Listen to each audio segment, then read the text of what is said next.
Self-Publishing with Dale here, live on a Monday, 12:15 p.m. Eastern Standard Time. And today we're going to be talking about author sales funnels for beginners. Now, if you're not familiar with a sales funnel, we're going to go really in depth today. If you already know about author sales funnels, then this might be a little bit of a rehash, but it doesn't hurt to probably stay tuned because you're going to get a lot of great information in today's broadcast. As per usual, what I'm going to end up doing is this show is going to take part, like in kind of two parts, if you will. The very first section we're going to be doing is going to be the news segment. We got a little bit of news over the past week I'd love to share with you folks. That will be here a little bit. And then shortly after that, towards the end of the broadcast, is when we'll be doing the podcast recording, doing the whole thing of the author sales funnels for beginners. So make sure you stick around to the very end for the podcast recording. And as if you're watching this on the replay, folks, you got to skip forward. Okay. It takes me about 24 to 48 hours to actually go through and process this video and get it edited down. So that way it goes right to the stuff that you want to get to. So sometimes if you're like, I don't feel like waiting through all this stuff, Dale, just wait till probably about Wednesday is when it should be ready up and rocking, rolling. So if you don't like all the bloviating and chatting because you're not involved in it, then that's totally cool. I totally understand that. I get it. I get it. And then the news segment will come out Wednesday morning.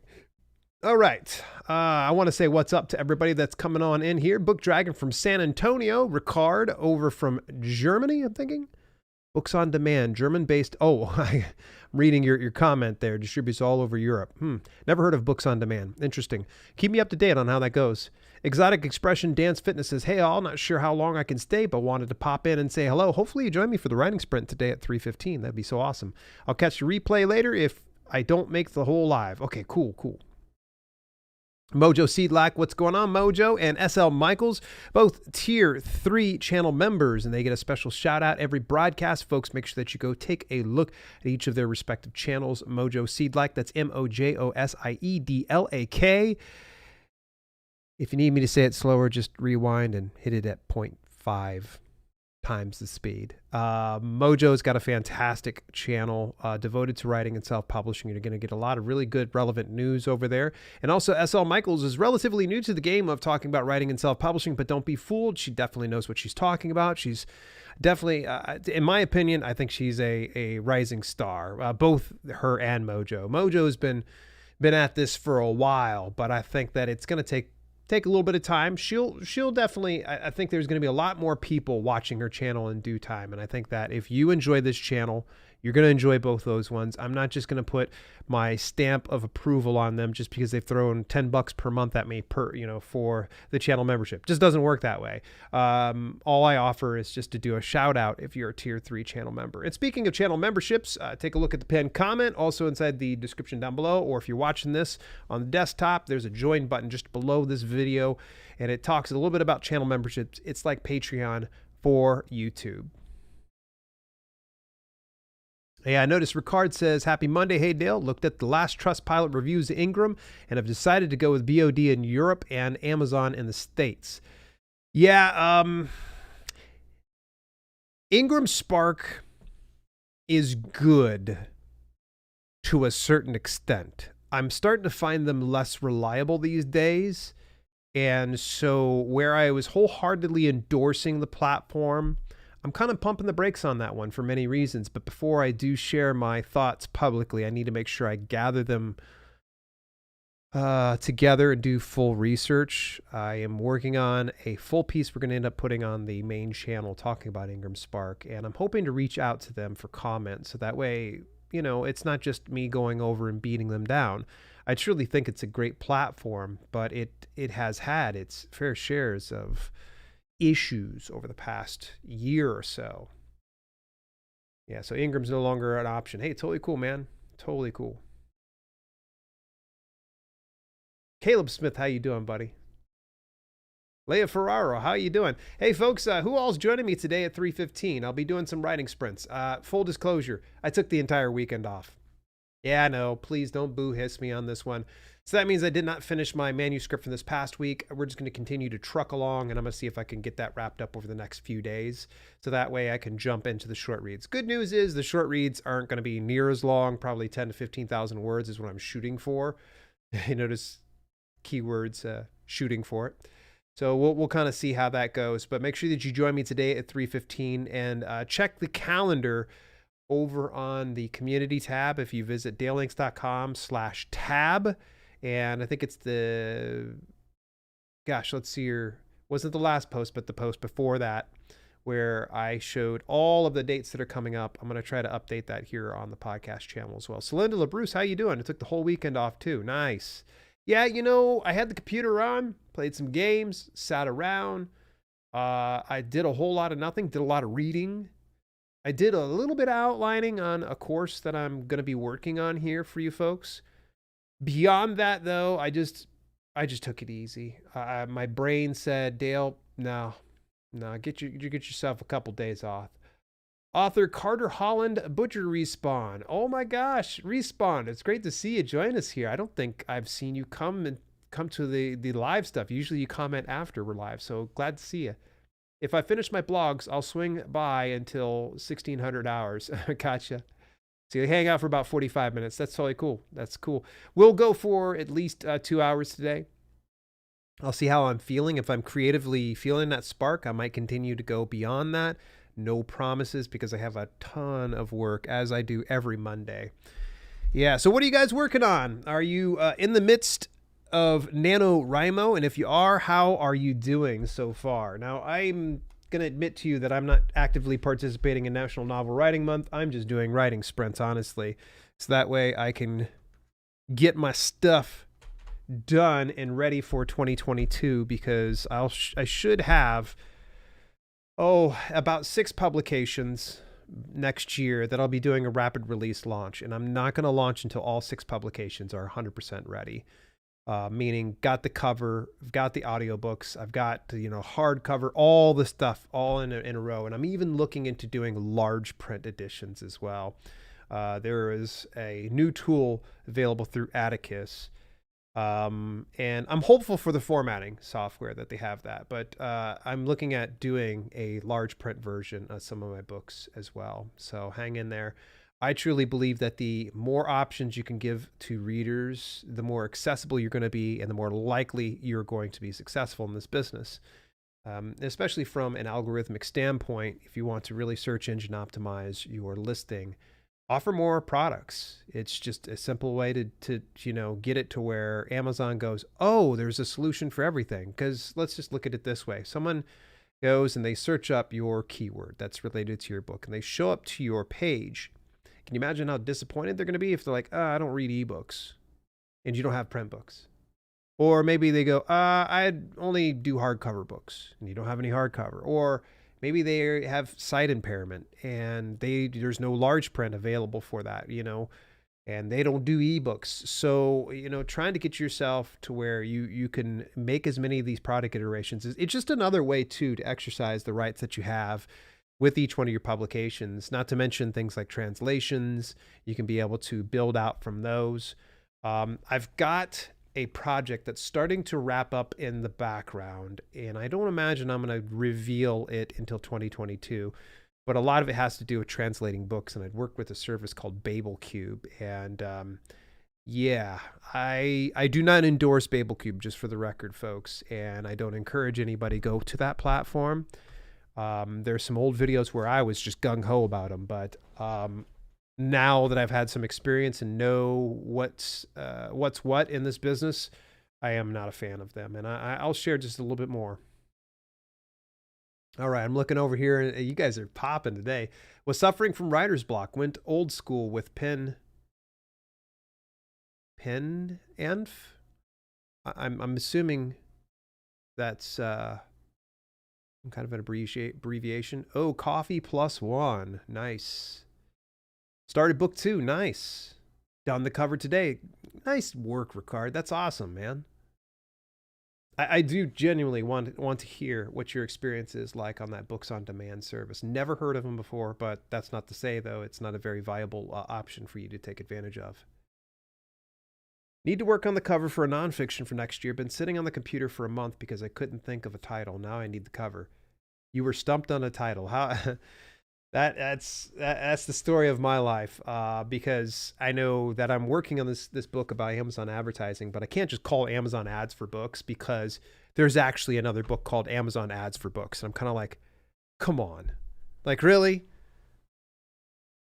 Like, I've got Amazon keywords for books, promotional strategies for books, Amazon reviews for books. So I just wanted to have Amazon ads for books, but it looks like it might end up being Amazon advertising for books. I don't know. I'm kind of at a crossroads right now. And thankfully, you know, I'm not even done with the first draft. As soon as that first draft is out of my hands and into the editors, I'll probably reach out to my cover designer, Marco, and see if he can start drafting up the next in the series. Real pumped up about that. Hey, folks, why don't we jump into the news? You guys don't seem to be clamoring too much at this point, so I figure let's get on into the things. This is the self-publishing news for November the 15th, 2021, and it hasn't been a very active week, but I did find some great news pieces to show you. And by the way, it's the holiday season, folks, and why not treat yourself to a small gift of the Amazon Self-Publisher. It's available on every major retail platform. You can see it's all here. All you got to do is go over to dalelinks.com/selfpubbook to get yourself a copy today. Let me know if you already got that and what were your thoughts about the publication. It's got 3 different publications in it, so a lot to do. All right, let's get into the very first item in the news today. It comes from the aggregate publisher StreetLib. Now, I've covered StreetLib before, but what I really find very good about this platform is how they communicate with the people that are publishing to their platform. Now, here's the funny thing is I just have an account open there. I've never published anything with them just yet. And they're sharing some great promotional opportunities for those that are actually published through them. So let's go ahead and take a look. It's now possible to submit 1 or more ebooks from your catalog to the IBS promo of December 2021 and January 2022. For the month of December, the IBS program includes standard month, home, hobbies and cooking, mystery, thrillers and horror, more free books, literature classics, promo weekend, and StreetLib low prices. And the next promotions for January is standard month, health, family, and personal well-being. Start the year with an ebook, erotic literature. Yep, those of you in the erotica niche can be able to push something through StreetLib. And StreetLib low prices. What are the advantages and why participate in this type of promo? The stores work very well in the visibility of their promotions through newsletters, app push notifications, banners, and messages on the homepage. Thanks to promos, your brand can also benefit from this visibility. You can reach and gain popularity with new readers, and the inclusion of some titles in the promos implies an increase in turnover, which usually concerns the entire catalog and not the discounted item. Joining the promos is free. You'll be able to monitor the progress of the campaign and evaluate the results through the analytics section of your account. And it goes into depth about the do's and don'ts. But rather than bloviate about it, what I would just recommend is if you're interested in something like that, go over to streetlib.com and get yourself signed up with a free account. To my knowledge, I believe StreetLib is there might be like a one-time setup fee for doing print on demand, but for things like ebooks, I don't think there was a setup fee. I did a full featured video and podcast about them before, but give that a look. It's definitely something worth considering. Now, here's a great news piece from the gang over at the Alliance of Independent Authors, and this is by John Doppler. Is that publisher email legitimate? I can't tell you how many emails, direct messages, and even tags on social media someone says, oh, such and such publisher just reached out to me and they're interested in signing me. John puts it in a very, very good way here. If you go to selfpublishingadvice.org, publisher-email-legitimate, you actually will be able to get a little bit of the insights about why you should be leery about things like this. Successful publishers are not searching for your book, okay? Right from the go, be aware that legitimate publishers do not trawl authors' email and blogs for submissions. A successful publisher will have more submissions than they can handle, especially a well-known traditional publisher. That's not to say that you might be the exception to the rule, that some reason Simon & Schuster reaches out to you because they see you making noise. If you're at that point, chances are very likely you're selling a lot.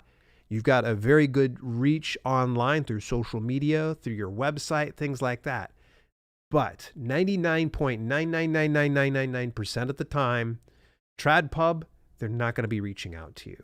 And a successful publishing company is most likely not going to be reaching out to you. So it's the reality of the situation. So John goes a little bit further in depth. Has this company been documented? All right. Are there any kind of services or service ratings for them? So the one place I recommend you go look to, and this is what John Doppler is in charge of, it's called the Ally Watchdog Service. Now, the Watchdog Service essentially functions on behalf of indie authors where they vet specific services and companies to see that it aligns with their code of ethics.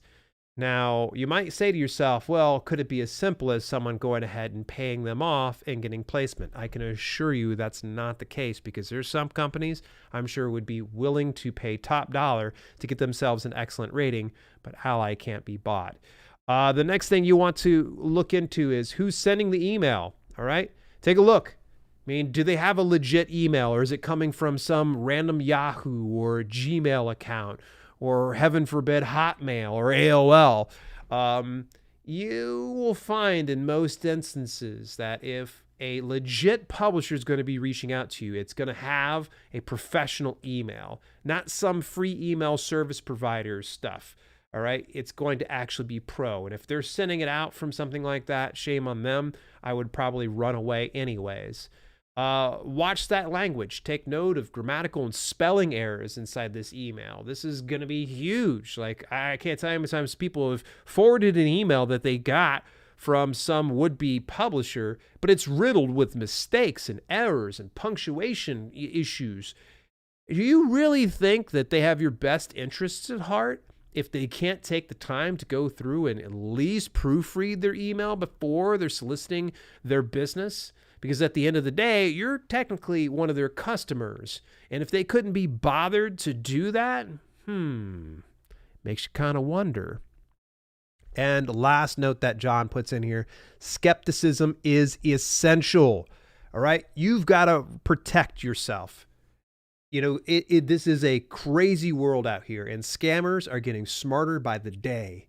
So go into it the skeptical mind. And even if you see your favorite YouTuber or content provider or somebody within the self-publishing industry where they say, I give my wholehearted endorsement on this, still question it. Still question it and go in and check for yourself.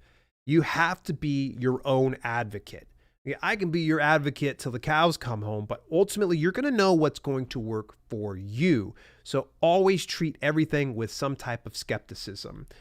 Hey folks, I've been really big about pushing this particular platform, Readsy.com. I've actually done a guest blog post with them over on my website, and I've used their service, including Readsy Discovery, for getting reviews on my book. It has been a wonderful service, but Readsy is a 100% free website. You can go ahead and take a look at all their stuff. But a really great piece came in the mail. Now, all you have to do is just go in and just get yourself signed up, and you'll get a weekly email from Ricardo Fayette. Now, Ricardo just gives excellent emails. I cannot stress to you how much I learn in every single one of these emails. And one of the things he brings up is, how does Amazon advertising attribute sales? And let me just summarize what Ricardo talks about in Amazon advertising. A lot of people will go into Amazon advertising and think they're going to get immediate results. But herein lies the problem. When someone clicks on your ad, let's say they don't buy anything at first. Great. You're going to have to pay for that CPC, that cost per click, if you will. But Amazon's quietly following them over the next 2 weeks to see if they come back and purchase that book or any books under your brand. All right, so you're saying, okay, it can probably take up to 2 weeks. Here comes the real dicey part. Going into quarter four, as I'd warned in previous news segments and podcasts, that there is a supply chain disruption, that right now we're going through a very weird time. Paper is becoming a little bit more scarce. The options are becoming more scarce. That means that things like print-on-demand books are taking longer to ship out, sometimes upwards of 10 days before it's fulfilled. So someone can go in, click on your ad within that 14-day time limit, and then you got to wait an additional 10 days beyond before you actually see that sale pop up inside your dashboard or inside your Amazon dashboard, ads dashboard, and the KDP dashboard. So with that being said, Ricardo offers something very practical, which is patience. Sometimes you've got to be patient when you're doing Amazon advertising. Highly recommend. Go take a look at reedsy.com. That's REEDSY. I've not been paid to say this. I'm just a fan of theirs, honestly. All right, going further forward here, Ingram Spark, despite having some issues and problems over the past year, they've actually been forward-thinking in that they've included a new type of paper. I had shared this on a previous broadcast. This is groundwood eggshell paper. It's a bit more accessible. So in the event that you want your books being fulfilled a lot quicker, choosing the groundwood eggshell paper might be an option. Now, to me, I probably wouldn't pull the trigger on something like this until I had a proof copy, and Ingram Spark is notorious for being really, really delayed in fulfilling any kind of proof orders. But the thing that they had shared was something that you should pay attention to, which is holiday sales. They're here. If you want to make updates on your titles, you should have done it like yesterday. The next best day, right now. Because if you're looking at doing some deep discounts on your backlog of books in order to bolster sales in the holiday season, you want to be on top of it. You want to go double check all of your book descriptions and your ad copy to make sure it's all dialed in and it's ready to rock and roll. Get that stuff up as soon as humanly possible. All right, next item up in the news comes from the gang over at lulu.com, and they express everything I've always said, why you should sell more than your books. Okay, folks, I totally get it. If you're a writer and your heart is in the craft of writing books, you're like, this is my only focus. But if you're the type of person that's struggling to make ends meet, you may want to consider in expanding your offering beyond just this single book, which we're going to be recording a podcast today about this. And as you probably watch this on the replay on a Wednesday, you probably already missed it, but I'll be talking about author sales funnels for beginners. Now, sales funnel is just one small thing, but Lulu goes in depth about getting merch, about, selling more than that, diversifying your merchandise, work in the merchandise. Go over to blog.lulu.com and you'll find the post, why you should sell more than books. Great piece. Big shout out to the gang on over there at Lulu. You guys are the best. I appreciate it. All righty. Next item up in the news. Okay, I got two of these from my Google alerts here. The Cult of Mac. It's a fairly popular site here. Actually put out a piece called How to Publish an Ebook on Apple Books with Pages. So those of you out there that are Mac owners and want to know how to do it, this is a great step-by-step tutorial. I went through it and it's way easier than it used to be. It was just a real mess back in the day. But you could see they've got screen grabs. This is a really great tutorial. The funny thing is, you'll find some of these would-be overnight experts out there that are putting out designer courses, paying, getting you to pay top dollar to learn this type of stuff. Whereas the Cult of Mac was like, we got you 100% of the way.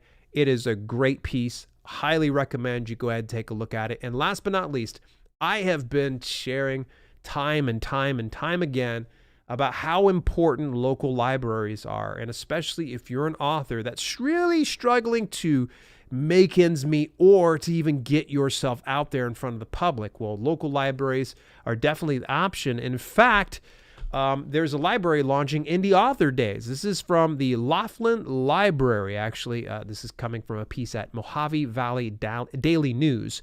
The Laughlin Library is calling all writers, authors, poets, and graphic novelists to join in the inaugural Indie Author Days on November 12th and 13th. Indie Author Days offer a weekend of live-streamed events at 2 library branches, plus contest announcements and the freshest book titles from up-and-coming independent authors. The library district is partnering with national self-publishing platform BiblioBoard to promote local independent authors through this unique competition. This is the part where you have to pay closest attention to. The 2021 national winner received $2,500 in an interview in the Library Journal, and the 2 winners from each region received $500. What? Can I just move there? That sounds fantastic. $2,500 just for doing what you already do and getting even more exposure. So what I would recommend, probably the best practical steps for you to do, if you're not in the Mojave Valley, area, fantastic. That's all right. What you just need to do is get a list of all of the libraries in your local area. And just stop in and introduce yourself and explain to them your situation. I watched this crazy bald YouTuber that told me that reaching out to my local library is a great idea. I just wanted to introduce myself. Here are my books that I have. I would love to have the opportunity to sit down with you and see if there's any opportunities for indie authors like myself and to collaborate with this library. Make it super simple. Throw me under the bus. That's fine. Just say, hey, Dale L. Roberts, this bald head guy over on YouTube told me this is probably a good avenue to do it. Do it. Either way, take action. Especially if you're the type of person that's working on a fixed budget, one of the easiest ways is just go to the local library. It's not that far for you. You could pop on in there. Hopefully you already have some print books on hand or some ebooks that you can share with them. And it would just be a great addition to your network. That was the news for this week. What did you think? What piece of news did you find most noteworthy? And did I miss a particular piece of news over the past week? I'd love to hear from you. All righty, come on back over here. Ex-Nemesis, where you been? Hello from Louisville, Kentucky, Dale, and everyone. Glad to see you join us here. All right, I'm going to close these out. Yes, we're going to close them out. And we're going to shut that off for right now. And it just occurred to me, I didn't even open Audacity up. I'm late again. 65-hour work weeks and writing whenever I can are exhausting me. Whew. Sorry to hear that. Alrighty, it's telling me I need to do an update, and I'm not up for that right now. Give me just a moment here, folks. I'm going to queue up the podcast stuff, and we're going to probably start here in about another 10 minutes. So Ziggy says hi, and he has his shorts on. If you folks know, you know. Let's see here. Author, sales funnels for beginners. Alrighty. And save. Testing 1, 2, 1, 2, 3, 4. Good mic level. Love it. All right. Yeah, libraries. Yeah, libraries indeed. It's been forever since I popped into my local library. I've been very, very lazy. I won't lie to you. Now I don't feel bad. I hate having a completed book just sitting there. Yeah. I've got 3 completed books. One is entirely done. Like audiobook's done, the interior's done, the cover's done. I'm not sure if I want to go with this cover or not, but yeah, we'll see. But that's a short read that's completed.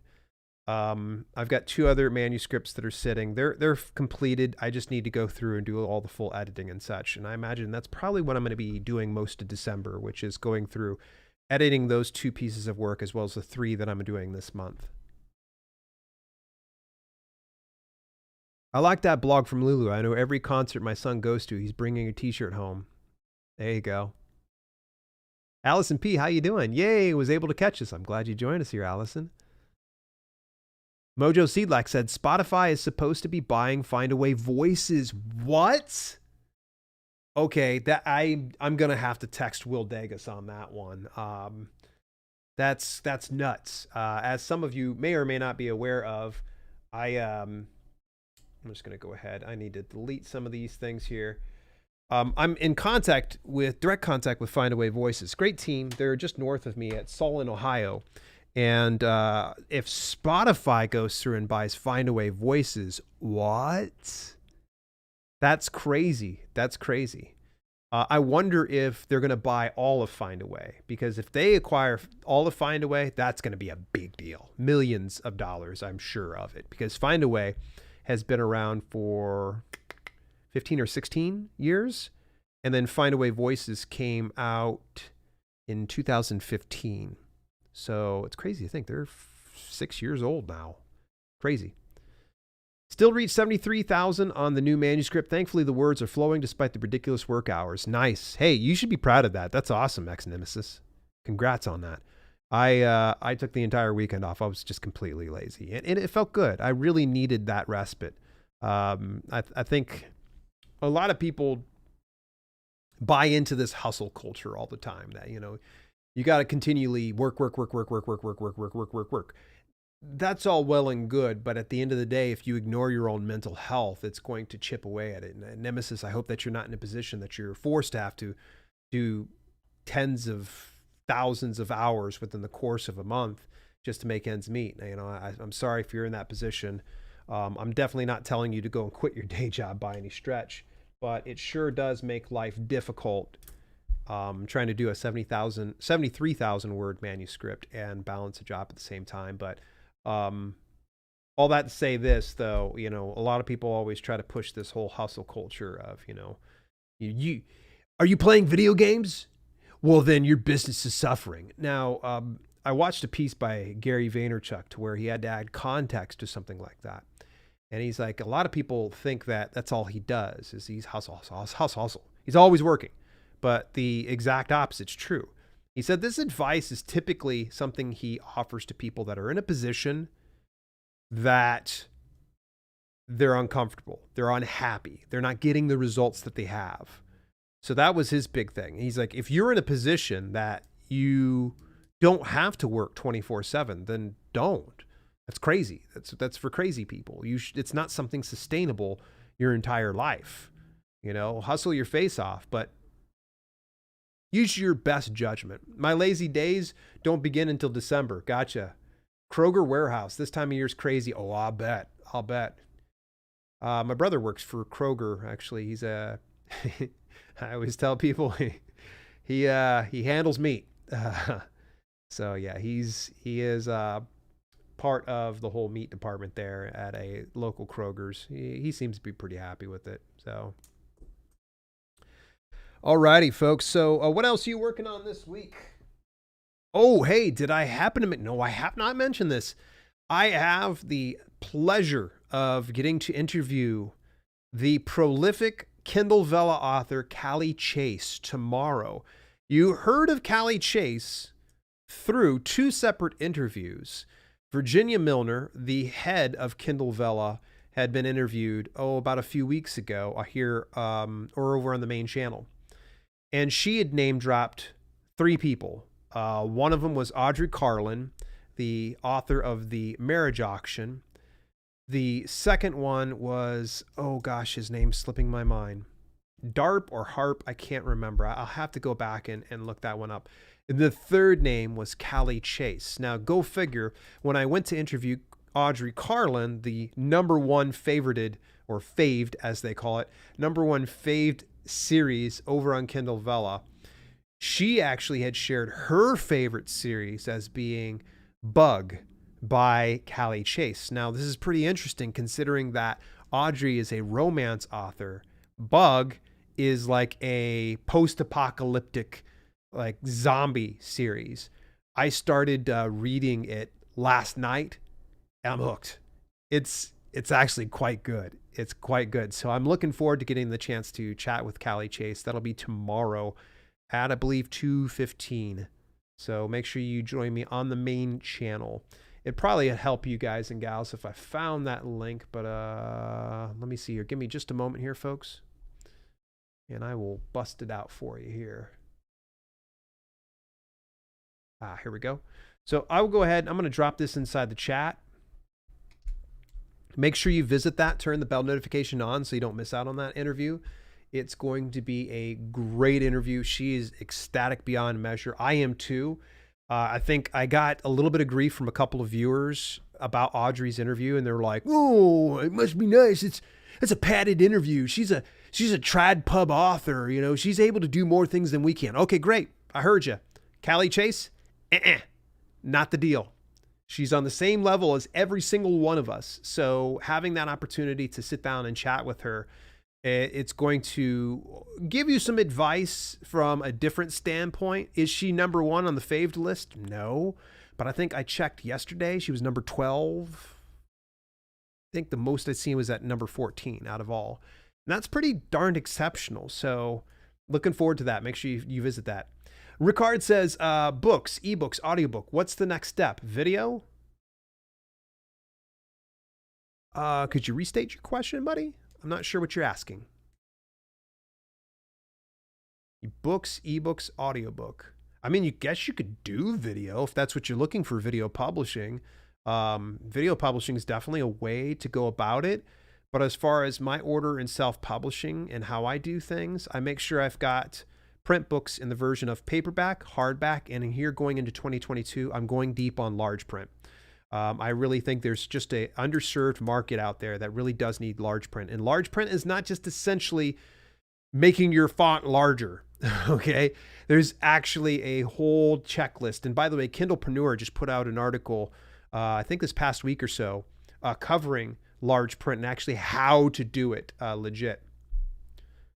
I look back at that article and it says Findaway, not Findaway Voices. Oh, that's a big acquisition there, Mojo. Yeah, if Spotify goes in and buys Findaway, that would be huge, huge, huge, huge. I need to reach out to Will. That's super interesting. I'd love if you could just shoot me that link there, Mojo.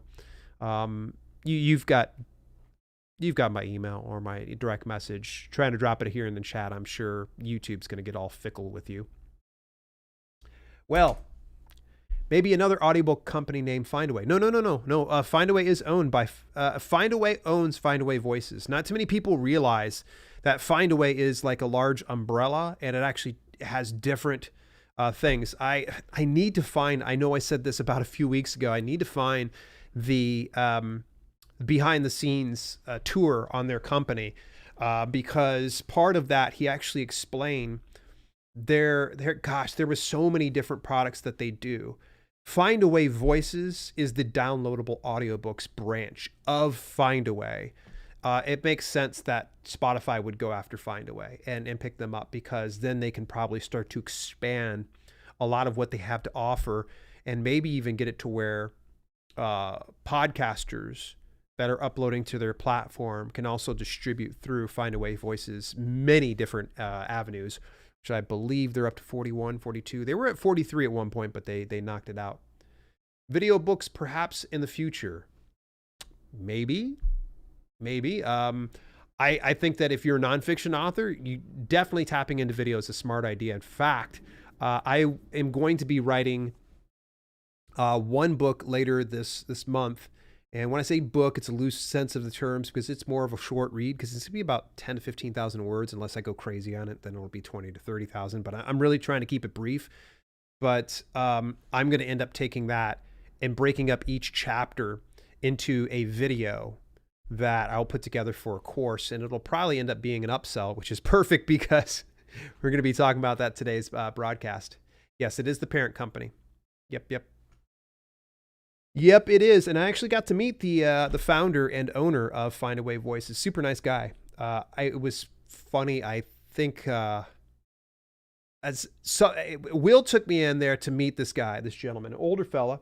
He was really well dressed, had a suit and tie on, everything else. And he's sitting at his desk. And he's pretty relaxed and such. And I got to meet him. And I said, I can't remember. It was something that I've just foot and mouth instantly. Like, I don't know. It was like, is this where the strippers are or something like that? And he was just like, no.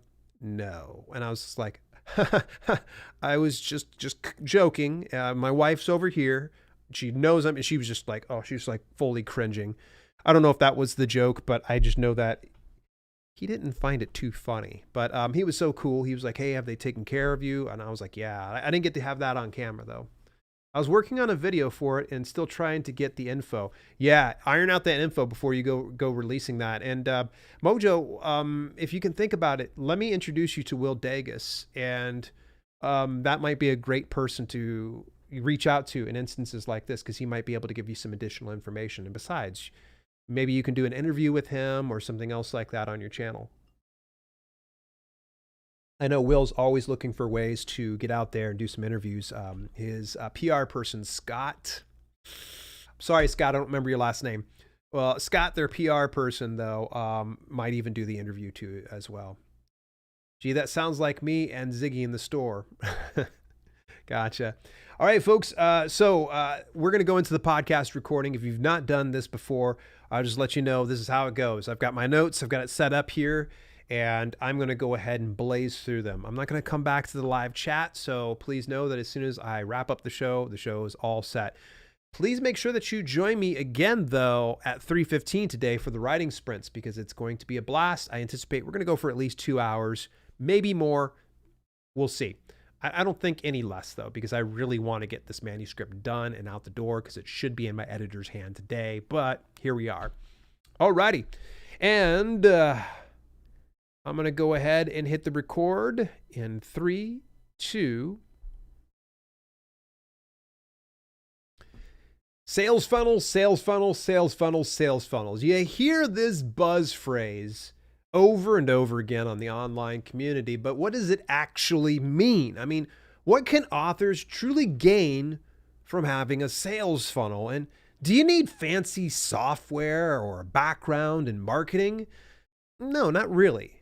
In fact, I'm going to give you the best overview for authors' sales funnels for beginners. So if you're new to this whole thing, you're going to want to make sure you stay tuned to today's podcast. What's shaking is Dale here, and boy, am I excited to talk about one of my favorite things in author sales funnels for beginners. Before we do jump into that, it's the holiday season, folks, and do yourself a huge favor. Grab yourself or someone else a gift that keeps on giving. The Amazon Self-Publisher. You want to learn how to get more keywords to become more discoverable. You want to get promotion or marketing strategies that work. You want to get more reviews on your books. Well, guess what? The Amazon Self-Publisher has exactly what you need. All you got to do is go visit my affiliate link at dalelinks.com/selfpubbook. Again, that's dalelinks.com/selfpubbook. Let's jump right into it. What exactly is a sales funnel? Yeah, that's right. We're going to start at the very bottom, the very basic. Is it sketchy? I mean, you hear a lot about sales funnels, but is it really like something that, you're going to have to go black hat on this? You're going to have to go rogue? You're going to have to sell your soul? Well, no, not really. It can be sketchy and it can be kind of, shady and a little seedy, but I think that if you're listening to this, chances are very likely you've got a good heart and you're not planning on trying to abuse this particular way of doing things. Do you have to be salesy? No. Not by any fact. In fact, here we go. I want you to do the exact opposite. When you hear salesy and you're thinking, oh, salesy, no. Even though the term sales funnel has the word sales in it, does not mean you have to be salesy, quote unquote. So all you got to remember when you're putting together a sales funnel is provide insane value up front, because that's going to equal a better return on the back end. But nonetheless, you're probably saying, that's all well and good, Dale. What the heck is a sales funnel? Okay, I want you to think of the actual process of a sales funnel being something like this. People see your brand. It could be your book. That is the introduction to who you are. They're not quite in that sales funnel, although some people would argue, they already bought something, so they're coming on in here. But technically, it kind of represents a funnel where you bring people in, a large majority of people. Everyone enters at the very top, the largest portion of a funnel. And then as that funnel goes downward, everybody goes and shrinks down to a more small level of people. Probably saying, oh, does that mean I'm getting rid of my customers? No. What you're doing actually is segmenting that audience out between those that are really motivated to buy and those that are just casual fans that want to be a part of this. So, here's a big problem for a lot of indie authors. Huge problem. Unless you're prolific, meaning that you've got a deep backlog of books, it can be super hard to make an honest living at this business as an author. I mean, let's just say you've got a book that you went ahead and published, and maybe you're pulling in $100 or maybe $1,000 per month with that particular book. Well, that's all well and good, but is that going to pay for your bills? Is that going to get it to where you can continue to be an author and publish content? Possibly not. Solution? It's a sales funnel. Putting in a sales funnel gets it to where you're not just relying on one avenue for making your income. So this is why I'm going to give you the best overhead view of this whole sales funnel process. Now keep in mind, this is broad strokes. So I'm going to be kind of tapping into some of these things. Let's start it out with step number 1. You got to identify your audience. Naturally, you should have already identified your audience when you went and wrote and published a book. If you don't know that audience yet by now, you should definitely get a lot more aware of who that is. What's the age range? Do they lean towards one gender or the other, or is it more universally applicable? Are they living in a certain portion of the world? Do they have a certain income bracket? Think about all those things and what is it that makes that person tick? You're probably thinking like, what does that have to do with all the tea in China? Knowing that person is going to help you build out your brand so much faster than not knowing it.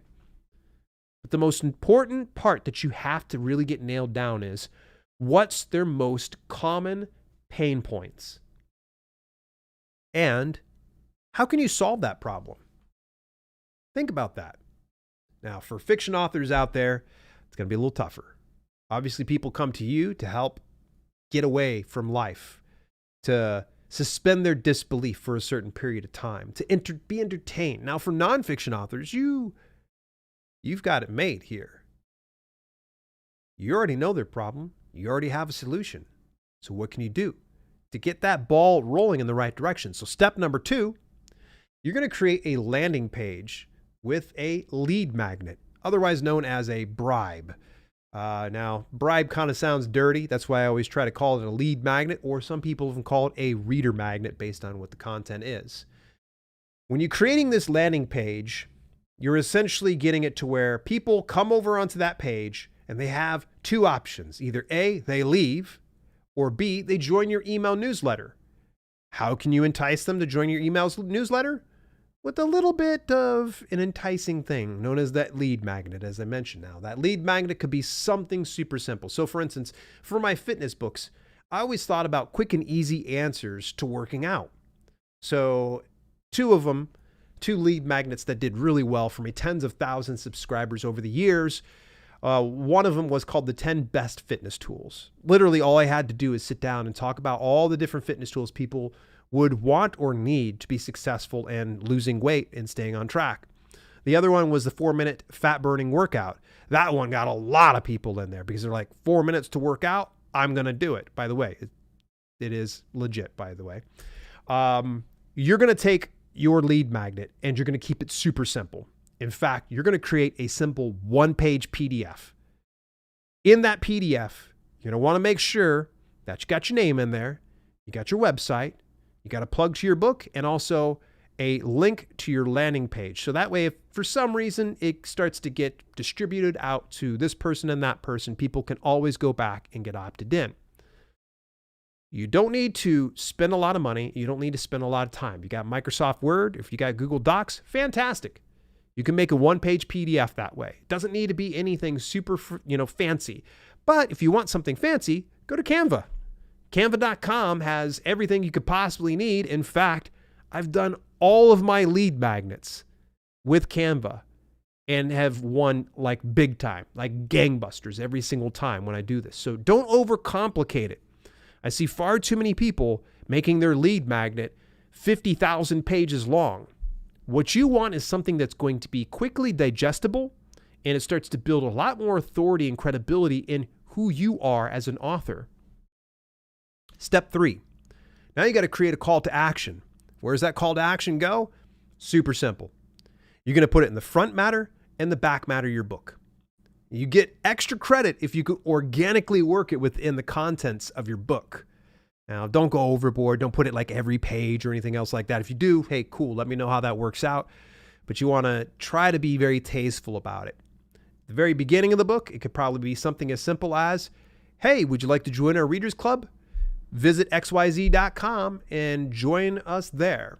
And then the very back of the book, now that you're finished with this book, would you like to actually get a downloadable PDF of the 4-minute fat burning workout? Then visit xyz.com and join my email newsletter.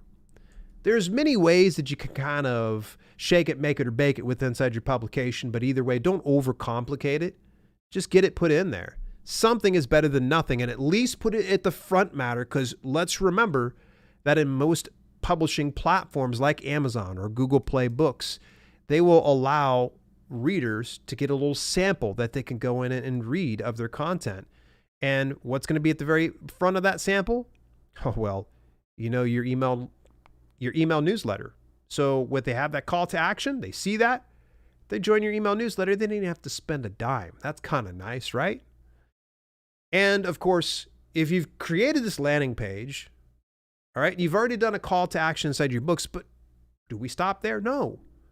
Post it on social media. Give it to your current email list. Anything you can kind of think of. If you got a YouTube channel, post it on that. If you got a podcast, post it on that. Step 4. Now this is where it starts to get a little bit tricky. It's going to require a little bit of work. Create a tripwire. Now, it sounds kind of tricky, but it's not. A tripwire essentially identifies the motivated buyer, because people will come to you with a specific need, and they see a lead magnet of sorts to join your email newsletter. So this means that they're in a position of pain, that they want to learn a little bit more, that they want to have their problem solved, and you've solved it. But now we've got to escalate it a little bit more. We've got to give them more than just some simple one-page PDF. That could probably be something like, I don't know, a 10-page book. It could be a mini course. It could be any number of those things. But with the tripwire, what makes this different than the lead magnet is the tripwire actually costs money. From time to time, you actually will hear some people one-time offer. That's where you offer that one-time offer. Is right as soon as they have subscribed to your email newsletter, they get the confirmation and it pops up. And when that confirmation pops up, it's like, hey, you just got subscribed, check your email inbox. And by the way, while I have your attention, video is great for converting on tripwires. So I'd recommend if you can do video or audio of some sort, it'll help out. But otherwise, if you're the type of person you don't want to fool with doing any video or audio, you could just put together a good sales page to where you tell them what they stand to gain in purchasing this tripwire. Now, with the tripwire, and by the way, you don't call it a tripwire to them. Be like, here, buy my tripwire. You can call it a one-time offer. You can call it an exclusive deal. Either way, call it whatever you want. Just don't call it a tripwire to them, because they're going to be like, did you just fool me into getting something? Yes, I did. Totally.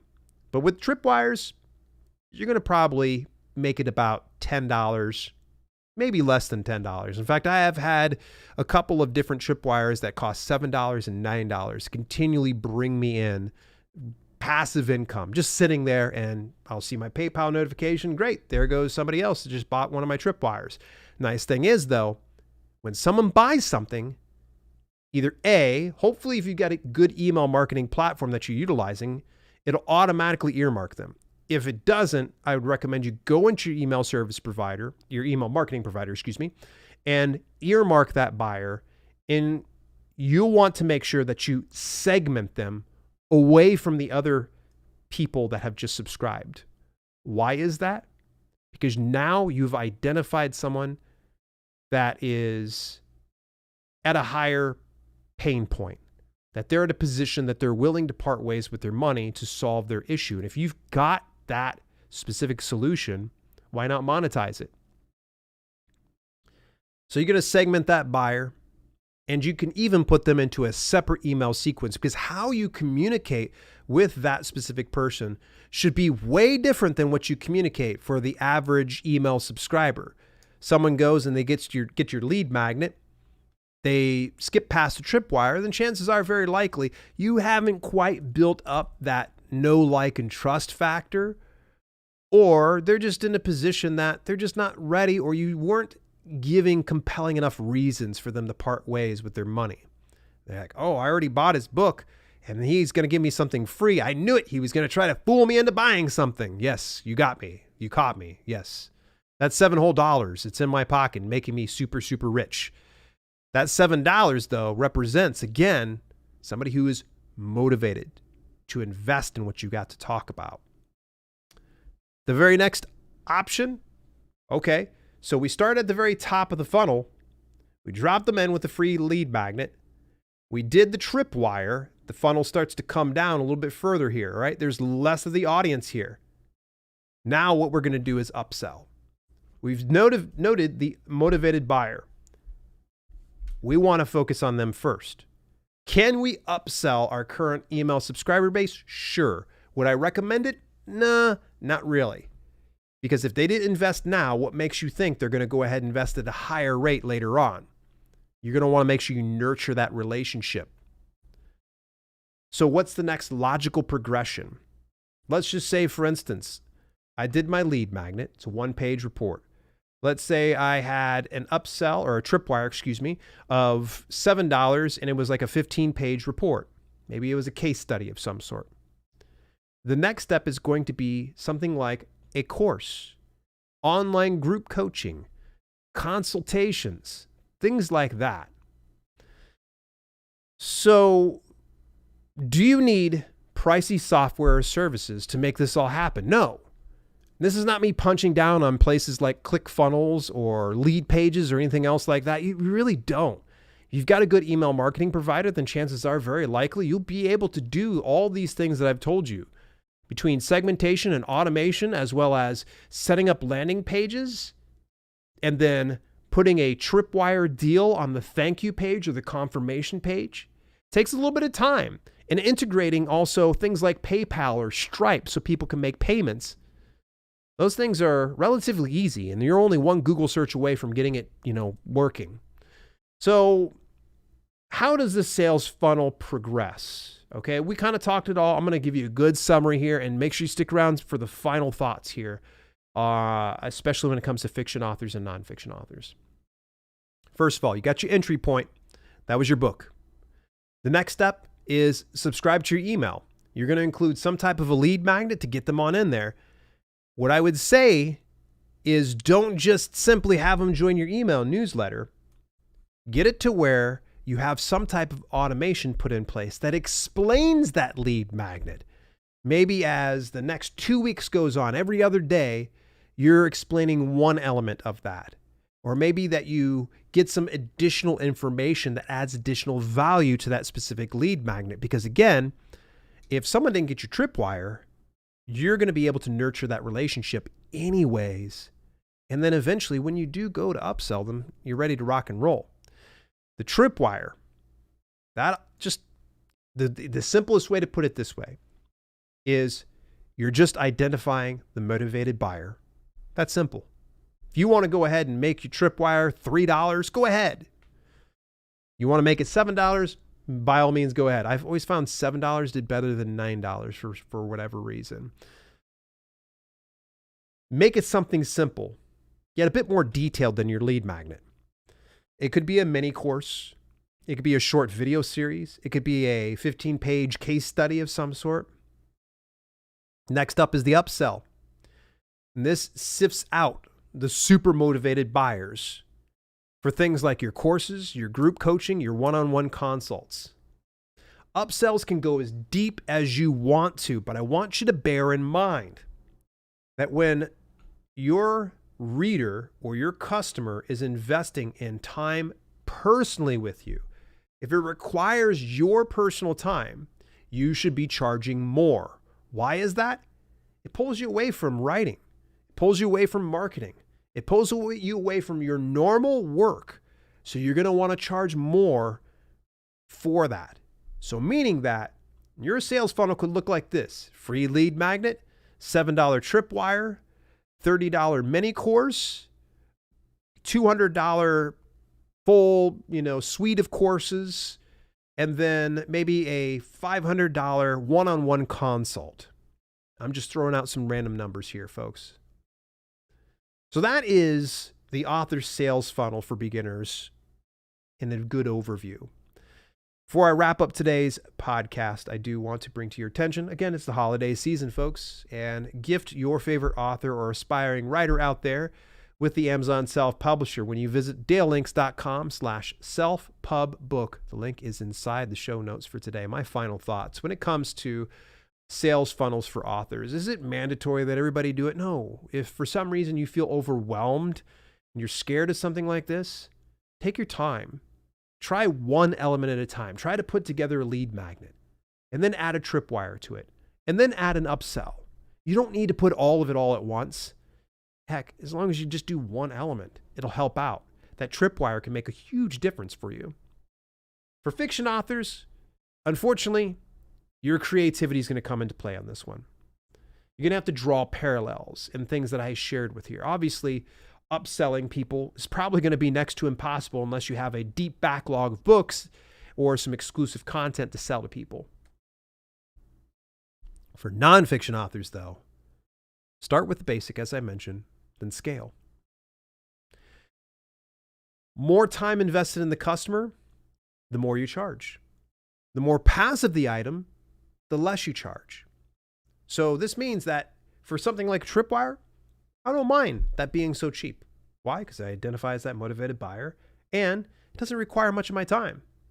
I could sell courses for $100, $200, or something like that as an upsell. Why is that going to be a little bit cheaper? Well, because it's passive. I don't need to worry about it. I can just set and forget. Now, come to group coaching or consultations, I'm going to charge a premium. Nice thing about group coaching, by the way, folks, don't rest on something like that. You could charge cheaper per person, but think of it this way. Let's say you've got 10 people paying $100 per month to you. Hello? Did you use an extra $1,000 or more per month? I'll take it. That's not an issue. Something to think about. Subscribe or follow me on your preferred podcasting platform, and do me a favor, folks, leave me a review or leave a comment on the YouTube podcast channel, which you can find over at dalelinks.com/YouTube podcast. Join me next week. We're going to be doing the holiday gift guide for authors and self-publishers. If you're trying to think about what you're going to buy yourself for the holiday season or something for a loved one, we're going to go in depth about that in the very next week, and it's just in time for Black Friday. Woo, woo, there we go. So that's all for this week on the Self-Publishing with Dale podcast. Thank you so much for tuning in. And until later,